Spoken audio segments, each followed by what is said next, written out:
ये अमेरिका के बाहर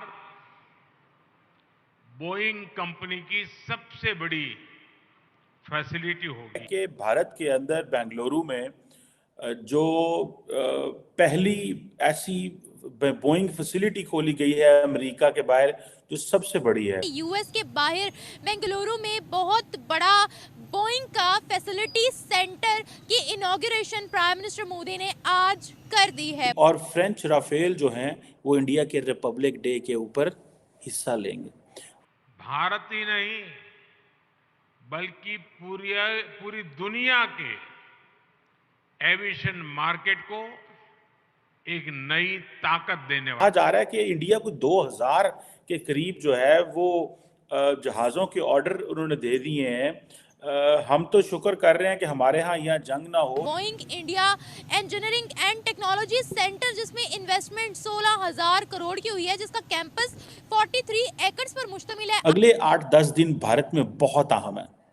एक तो भारत ने अपनी पॉलिसी क्लियर की है कि वो जो आइडिया देता है स्ट्रेटेजिक ऑटोनॉमी, ये make in India, make for the world, इस संकल्प को सशक्त करता है, जिसे Boeing Indian engineering and technology centre कहा जा रहा है, जो कि 1600 एकड़ में और 43 जो है वो 1600 करोड़ में और 43 एकड़ में जो ये फैसिलिटी आज उसकी इनॉग्रेशन प्राइम मिनिस्टर मोदी ने की है।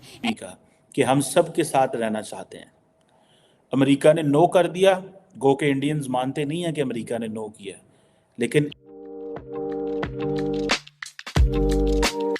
बोइंग का ये नया ग्लोबल टेक्नोलॉजी कैंपस भी बेंगलुरु की इसी पहचान को सशक्त करने वाला है। ये अमेरिका के बाहर बोइंग कंपनी की सबसे बड़ी फैसिलिटी होगी। इसलिए ये फैसिलिटी भारत ही नहीं बल्कि पूरी दुनिया के एविएशन मार्केट को एक नई ताकत देने वाली है। लेकिन फ्रेंड्स, इस फैसिलिटी का महत्व सिर्फ इतना ही नहीं है। ये ग्लोबल टेक, रिसर्च और इनोवेशन, डिजाइन और डिमांड को ड्राइव करने के भारत के कमिटमेंट को भी दिखाता है कि भारत के अंदर बेंगलुरु में जो पहली ऐसी बोइंग फैसिलिटी खोली गई है अमेरिका के बाहर, जो सबसे बड़ी है, जिसे Boeing Indian engineering and technology centre कहा जा रहा है, जो कि 1600 एकड़ में और 43 जो है वो 1600 करोड़ में और 43 एकड़ में जो ये फैसिलिटी लगाई जा रही है। तार साहब, कहा जा रहा है कि इंडिया को 2000 के करीब जो है वो जहाज़ों के ऑर्डर उन्होंने दे दिए हैं। हम तो शुक्र कर रहे हैं कि हमारे यहाँ जंग ना हो, जिसका हमें इस पर भी थोड़ा कमेंट कीजिएगा कि हालात हमारे नॉर्मलाइज हो गए हैं ईरान के साथ, शुक्र है अल्लाह का, मजीद किसी कॉन्फ्लिक्ट में हम नहीं चले गए। बोइंग बहुत बड़ा, मैं समझता हूँ मुबारकबाद देनी चाहिए भारत को कि उन्होंने ऐसी इन्वायरमेंट क्रिएट की है भारत के अंदर कि ताकि इंटरनेशनल कम्युनिटी जो है वो अट्रैक्ट हो पहले। और ये एक दिन में नहीं हुआ। ये मैं ये सुनने वालों के कानों में से ये निकालना चाहता हूं कि इट्स अ प्रोसेस होता है। You have to create an environment जिसमें सबसे ज्यादा जरूरी लॉ एंड ऑर्डर होता है। कोई भी फॉरेन इन्वेस्टर कारोबार ऐसी जगह पे नहीं करता जहां पे पुलिस ही उसके गले पड़ जाए, जहां जज ही उनसे भत्ता मांगना शुरू कर दें। ऐसी जगहों पे कारोबार नहीं होता। और ये आज से भारत में नहीं हो रहा, पहले भारत ने प्रूव किया था अपने आप को दुनिया की फार्मेसी। इस वक्त मैं जो भी दवाई अमेरिका में लेता हूं उसके ऊपर मेड इन इंडिया लिखा होता है। चैलेंज मैं करता हूं। और ये एक दिन में नहीं हुआ ये, बल्कि ये मोदी साहब ने इसको इंक्रीज किया होगा, लेकिन प्रोसेस जो है पहले जो पिछले प्राइम मिनिस्टर्स थे उन्होंने शुरू कर दिया था। पिछले, ये मैं समझता हूं कि भारत की तरक्की में तकरीबन पिछले 20 या 25 साल आप कह सकते हैं कि उनकी ये एफर्ट थी। एफर्ट तो बहुत पुरानी है। बुनियादें तो उन्होंने रख दी जब इंडियन इंस्टीट्यूट ऑफ टेक्नोलॉजी बना दिया था, इंडियन इंस्टीट्यूट ऑफ मैनेजमेंट जब बना दिया था उन्होंने, बुनियादें तो शुरू हो चुकी थी उस वक्त ही, लेकिन आज उसका फ्रूट सामने आ रहा है। मैंने शायद आपको कहा था कि I was amazed to hear कि हैदराबाद का एक पब्लिक स्कूल था जिसमें हाई स्कूल की एनिवर्सरी के अंदर दुनिया के 3 बड़े लीडर वहां गए थे, तीनों के तीनों इंडियन नजाद थे, तीनों की तालीम जो थी इंडियन इंस्टीट्यूट ऑफ टेक्नोलॉजी थी। इंडियन इंस्टीट्यूट ऑफ टेक्नोलॉजी से थे माइक्रोसॉफ्ट, गूगल और Ajay Banga for World Bank. Same high school Hyderabad. और मेरे जैसा बंदा बात करे तो कहते हैं इराक एजेंट बोल रहा है।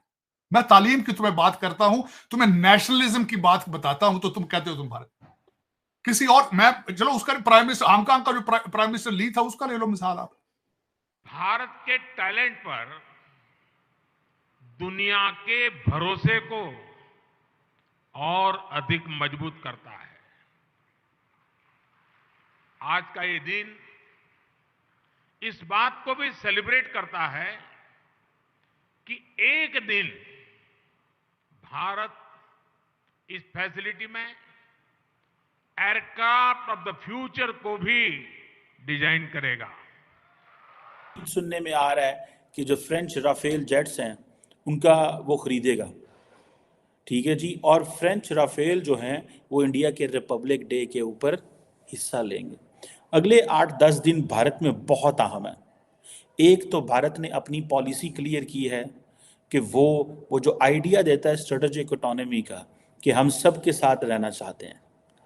अमेरिका ने नो कर दिया, गो के इंडियंस मानते नहीं हैं कि अमेरिका ने नो किया, लेकिन इंडिया ने इनविटेशन दिया, अमेरिकन ने जवाब नहीं दिया, एट द एंड नो कर दिया।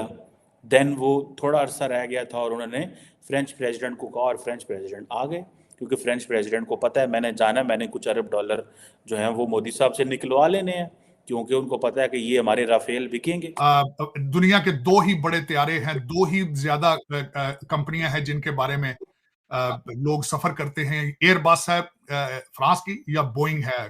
बोइंग का हेडक्वार्टर आपने बता दिया बेंगलुरु में, मोदी जी ने खुद उसका इफ्तिताह किया है। अमेरिका से बाहर इतना बड़ा कैंपस बनाना रिमार्केबल। दूसरा फ्रांस के प्रेसिडेंट। सो तो एयरबस और बोइंग दोनों भारत की जेब में है। अब खुद अंदाजा लगा सकते हैं कि what is the importance of India in the coming days. This is it's a remarkable achievement, it's a remarkable growth. और मैं बताऊंगा कि एज ए पॉलिटिकल साइंटिस्ट कि these stories and these thesis will be taught in the future कि how the India has risen in the region. Not only अब तो वो they are almost close to achieve the title of a superpower. जिस तरीके से मैंने आपको अगले दिन कहा था कि रेड सी के अंदर इस वक्त अमेरिकन 3 डिस्ट्रॉयर हैं, भारत के 4 हैं। और क्यों हैं? क्योंकि 80% उनका जो तेल है वो रेड सी से आता है। और जब अपने लोगों का ख्याल हो, इन्फ्लेशन का ख्याल हो, तो 4 कैरियर भेजे जाते हैं और फिर ईरान जाया जाता है। डॉक्टर जयशंकर वहां गए हैं सिर्फ इसी रीजन से कि ताकि उनको कन्विंस किया जा सके कि भारतीय शिप्स को नहीं छेड़ना।